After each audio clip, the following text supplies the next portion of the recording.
আমি সংসারের মেজ বউ। আমার স্বামী বাইরে থাকে। আমার বড় জা ৩ বাচ্চার মা। আর ছোট জায়ের এখনো কোনো সন্তান হয়নি এখনো। তবে চিকিৎসা চলছে। শ্বশুরবাড়িতে বড় বাসুর সবচেয়ে বেশি অবদান রেখে চলেছে সবকিছুতেই। উনি দেশের বাইরে থাকে, প্রচুর ইনকামও মাশাল্লাহ।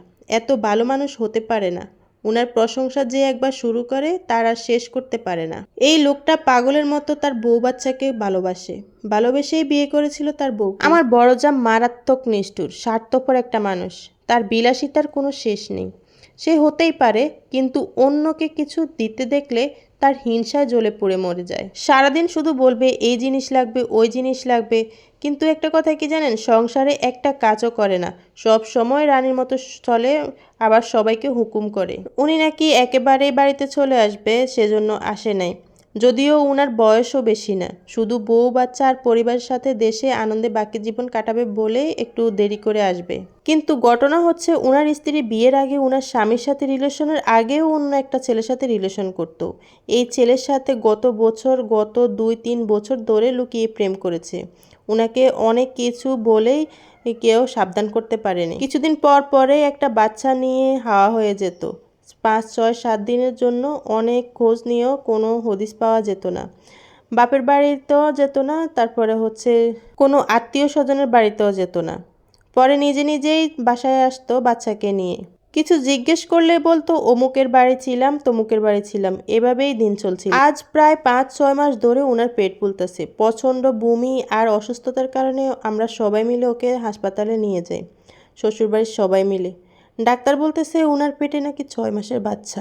বাচ্চাটা খুব সুস্থ আছে, কিন্তু উনার রক্তশূন্যতা আর প্রেশার কম, তাই এত খারাপ অবস্থা হয়ে গেছে। এই খবরটা শুনে আমরা সবাই যেন আসমান থেকে পড়েছি। এ কি করে সম্ভব? ভাবি যেই ছেলের সাথে আকাম করেছে সেই সব কিছু তাকে থেকে ব্লক করে দিয়ে এলাকা ছেড়ে পালিয়েছে, অথচ চেয়েছিল এককালের তার ভালোবাসার মানুষ। আমরা কিন্তু সবাই চাই ভাবির সংসারটা যেন বাঁচুক, কারণ 3টা বাচ্চা এতিম হয়ে যাবে। কিন্তু ভাইয়াকে কিভাবে বিষয়টি জানাবে, এটা নিয়ে সবাই মারাত্মক দুশ্চিন্তায় আছে। ভাইয়া ভাবিকে পাগলের মতো ভালোবাসে। ভাবির বাপের বাড়ির পরিবারটাও ভাইয়া চালায়, আবার নিজের সংসারটাও চালায়। সারা জীবন অন্যের জন্য করে গেছে, বিনিময়ে এই আঘাত কিভাবে সহ্য করবে ভাইয়া, বুঝতেছি না। এত সুন্দর একটা সংসার কি থেকে কি হয়ে গেল। আপনাদের কাছে পরামর্শ চাই, বাচ্চাটাকে ছোট বউয়ের কাছে দিয়ে দেওয়া উচিত হবে? যদি সে না নেয় তাহলে কি করতে হবে? এখন বাচ্চাটাকেও নষ্ট করা যাবে না। ডাক্তার বলে দিয়েছে বাচ্চা নষ্ট করলে মায়ের ক্ষতি হবে। ভাইয়া কি ভাবিকে ডিভোর্স দেওয়া উচিত হবে, নাকি সব ভুলে সংসার করাটা ভালো হবে? আজ অনেক বড় বৈঠক হবে, সবাই সবার মতামত জানাবে। আমিও জানাবো। প্লিজ বলুন কি করলে ভালো হবে।